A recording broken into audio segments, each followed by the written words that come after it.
Kath, so I'm part of the Blocade IMARC Alliance, and I'm particularly involved in the logistics working group, although I've also had a little bit to do with the promotions and outreach group. So I'm going to talk about the 3 points of unity that we have going into this alliance. It is an alliance, so there's people from various different political perspectives on the left who've come together for this. So our 3 points of unity is firstly that our aim is to shut the conference down. We're going to hear in a little bit about just who the scum are that are meeting. It is the absolute worst, not only climate criminals, but people who are stealing Indigenous people's lands, people who commit horrendous atrocities against people around the world and also their own workforces. So we want to do everything we can to shut down that conference. That's our kind of ultimate aim. The second point of unity is that our tactic is one of blockading. And so, I won't go into detail here for obvious reasons about the exact tactics that we're going to be using, how we're going to be implementing that blockade. But the idea is, I guess, to have a mass blockade that involves as many people as possible. And there'll be kind of contingencies and we'll be working together, marshalling to have people moving around. I guess one thing is that this is going to be a huge task for us. So it's this huge kind of set of buildings with multiple doors and entrances that we're going to be blockading. So if you are here to come along to the organising meeting, we'll be talking a little bit more about that in the organising meeting that follows this briefing. And if that's your particular area of interest, there's the logistics working group that you can participate in. And then the third point of unity is around our orientation, that our orientation is for mass participation. So we want as many people involved in this as possible. And so we've got our outreach and promo group who are reaching out to other environmental activists and social movement activists like Trades Hall, like the Extinction Rebellion groups, and a number of others. The bigger we can be, the stronger our message will be, and we want this to be a kind of a space that is inclusive of people from all different kind of traditions and experiences. I expect that we'll have people at this demonstration who, were involved in things like the Jabiluka blockades and the S11 blockades, but also people who are, at their first kind of activist event, and we want to make it kind of welcoming and inclusive for all. So that's our 3 points of unity, that we want to, our aim is to shut it down, that our tactic is to use a blockade, and that our orientation is for mass participation. Yeah, I have the happy job today of talking about the absolute scumbags that will be coming along to this conference. There's a long list, but I'll try and keep it to about 5 minutes. And then David's going to talk, as we mentioned before, about the political rationale of blockading. What is IMARC? Basically, for those who don't already know, it's going to be the 6th International Mining Conference and Resources Conference. It's going to be held at the Melbourne Convention and Exhibition Centre this year. And the point of the conference is to connect mining companies with investments. So they say, with investors. So they say that basically this is a place where global mining leaders connect with technology, finance, and the future. Apparently, the future that they're going to steal from us. But who's coming to IMARC? There's been studies have shown that about 70% of all greenhouse gas emissions are the collective responsibility of only 100 companies. And many of these companies will be represented at the conference. As Kath mentioned, they knowingly pollute our atmosphere, they accelerate catastrophic climate change, they destroy entire ecosystems, driving millions of animal species to extinction every year. And if that weren't enough, their mines are built upon the dispossessed lands and the dead bodies of Indigenous people, of exploited workers, and of climate activists. So I'm going to talk firstly about the 2 biggest players that are coming along to the conference, and then I'm going to tell you some interesting info about smaller, lesser-known Australian companies that we've dug up some pretty shocking dirt on. So to start off, with BHP. I'm going to start with BHP. I'm sure you've all heard of BHP. BHP is our biggest homegrown climate criminal. It's an Australian company that's responsible for about 1% of all carbon emissions since 1988, this one company. That's 1%. BHP is part of a joint venture that operates one of the biggest open-cut coal mines on Earth. That's the Cerrejón mine in Colombia. And despite exporting hundreds of millions of tonnes of coal out of Cerrejón, the state where the mine's located remains one of Colombia's poorest. Unemployment rates in this state are at 67%. So whenever you hear people talking about how mines bring jobs to people, it's utter bullshit. Deaths from malnutrition among communities displaced from the mine are really common. Protests are frequent with Indigenous people and the Coal Miners' Union facing violence and threats when they stand up together against this company. And in November 2015, as many people know, 19 people were killed when the tailings dam burst at BHP's joint venture iron ore mine in Brazil, the famous Samarco mine disaster. And at least 19,000 families were affected.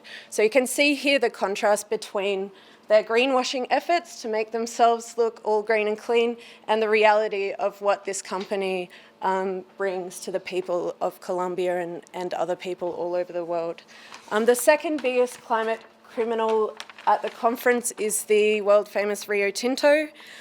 So Rio has this new image of corporate social responsibility, which you can see here on the left.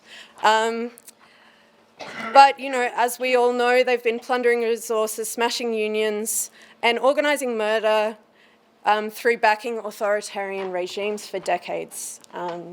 So some of the most famous crimes that they have carried out have happened in West Papua. So they've profited for decades from West Papua's giant Grasberg copper gold mine, which discharges over 500,000 tonnes of water and rock per day into the local waterways. Protests against the mine were met with brutal repression and many deaths, and Rio reaped almost $5 billion from selling their stake in this mine last year. If that wasn't enough, Rio's Panguna copper mine on Bougainville led to widespread environmental devastation and a civil war, where military forces backed by the Australian government and Rio Tinto were defeated, happily, by a rebel army of landowners who shut the mine down in 1989. It's estimated that 20,000 people, Bougainvilleans, were killed during that civil war. And as some of us know, there's been efforts to try and reopen the Panguna mine, and the Australian police force, the federal police force, was spotted on the mine site this year in June. So it's just shocking what they've put these people through, and they're still trying to extract more profit from them. Okay, I'll move on to some of the lesser-known companies, names we might not have heard about.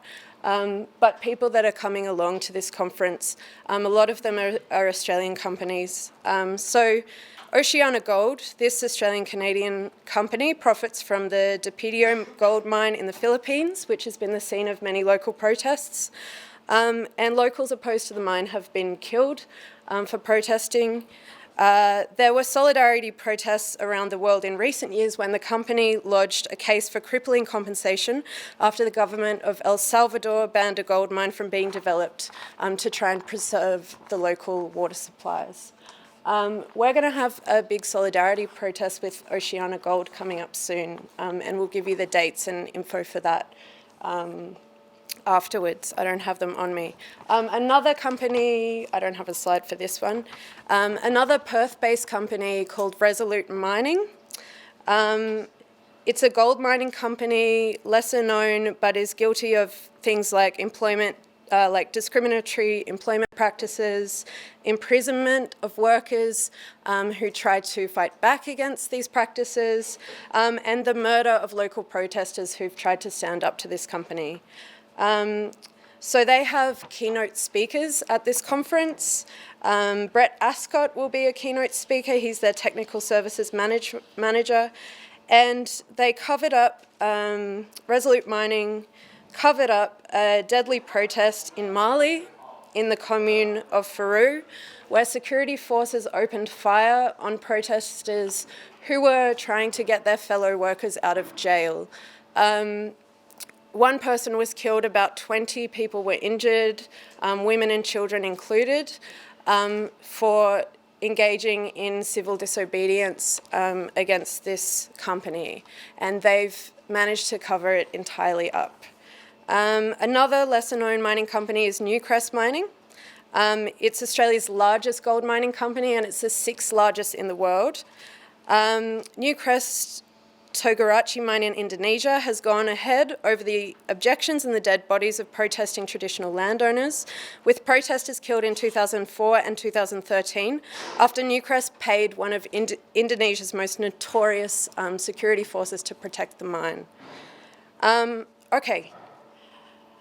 If that isn't enough to get you angry, Adani and the rest of the fossil fuel industry are beyond shame. The world is already burning, and we can't afford to let this coal mine, Carmichael coal mine, go ahead, let alone the 8 colossal coal mines planned for Queensland's Galilee Basin. So the Adani Corporation aren't officially on the public list of companies coming to the conference, but companies that supply mining services, that supply equipment and finance to them will certainly be there, along with a lot of their most fanatical advocates. So Adani is just all over this conference.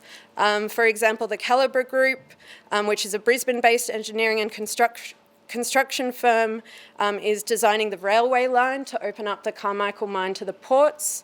Komatsu, which is supplies sort of haulage trucks and other equipment to the Carmichael mine, will be there. An engineering and consultancy firm called WSP will be there, and they were appointed by Adani as project management consultants for the mine. They're part of a session at IMARC on sustainable mining practices. So they obviously haven't got the message that there's nothing sustainable about coal mining. Okay, and last but not least, 2 personalities who are probably some of the most disgusting people in this in the world. Hugh Morgan, he's a climate change denier, a campaigner against Indigenous rights, a uranium miner, and a union buster. He's been quoted saying things like, in 1984, he said that Aboriginal land rights laws are a symbolic step back to the world of paganism, superstition, fear, and darkness. He helped found the union-busting H.R. Nichols Society, playing a key role in anti-union battles from Pilbara in 1986 to the waterfront in 1998 and beyond. He has been an advocate for internationally owned and run nuclear waste facilities in Australia, and he has referred to the climate movement as this climate alarm movement that has gotten so far because of backing by Western millennials who have been indoctrinated during their education. So some mining companies like to pretend that the bad old days of pollution for profit, Indigenous possession, and union busting are all behind them, but it's a total lie. Hugh Morgan's been the ugly face of Australian mining for decades, and he's chairing a major session at IMARC. Last but not least, in 2015, Gina Rinehart received a Lifetime Achievement Award at the IMARC conference. And of course, she's notorious as a major bankroller of climate change denial, as a union buster, and I think, just like an absolute horrific scumbag. So those are some of the faces of the IMARC conference. I hope this will give some fire and inspiration to people coming along. And David's going to talk about how we're going to stop these scumbags from entering the building and why. So that's a big word cloud of I think about 150 of the companies. A lot of those companies are in the top 100 organisations that are responsible for 70% of all of our greenhouse gas emissions, carbon dioxide primarily.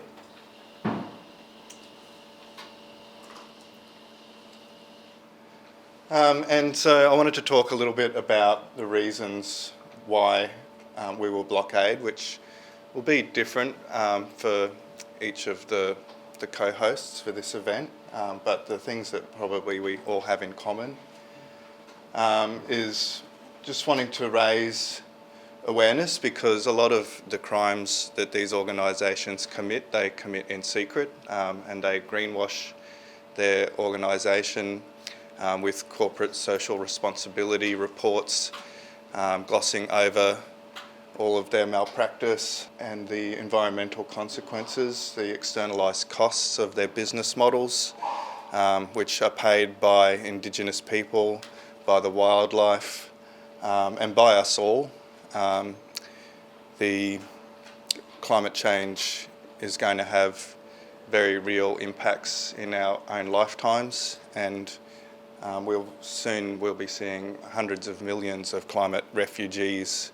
If we think that the refugee problem in the world is bad now, and it is, we're only just seeing the beginning of what's to come, as low-lying lands in Bangladesh disappear under the sea, and Pacific Islands disappear, and there'll be hundreds and millions of dispossessed people.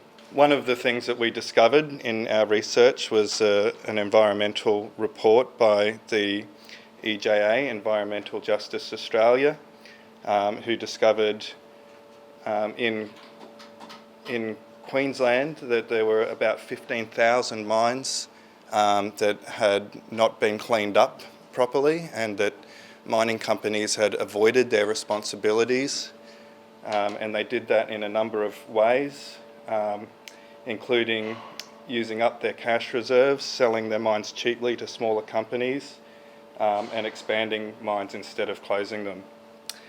In the United States, an audit of the federal system that fines mining companies for unsafe conditions found no evidence that after more than $1 billion in fines, that the practices had improved. So the companies just actually don't even pay the fines that they incur. Yeah, the reasons why we will blockade is this is an act of civil disobedience. These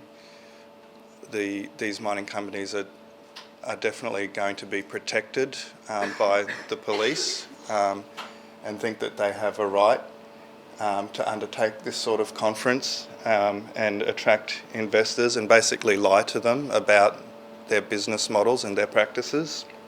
We believe that civil disobedience works because the people that run these companies rely on just being able to do business as usual and not be interrupted, and to be protected in their operations. And this is really a tradition in our movement, where large numbers of people will gather to protest and effectively shut down these types of organisations. This is not the first time in Australia. There's this story of the Jabiluka mine, where on thousands of protesters blockaded Crown Casino. That mine was actually shut down because every time the protesters blockaded North's headquarters at St Kilda Road, the company's share price fell to the point where the company was bought out and the mine never developed. So we know that historically that this has worked.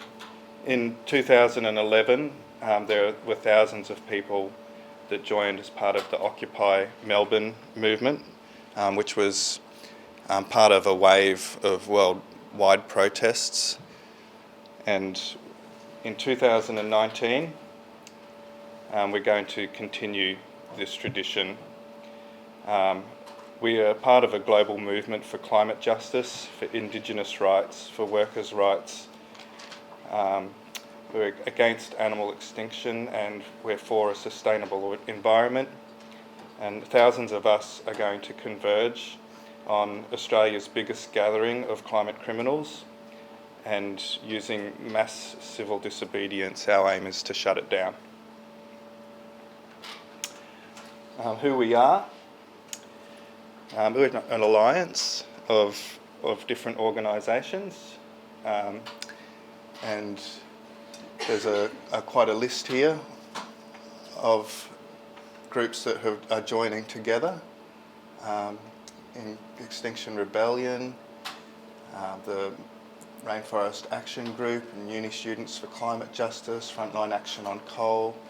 We can even see animal rights groups are also showing solidarity with this action and joining, with Vegan Rising, and Animal Activists Australia have also joined the cause. So it's going to be quite a big event. And that will be starting on the 28th? Thank you. Yeah. So 6 a.m. Monday morning, 28th of October, we will begin our assembly and shut down this conference.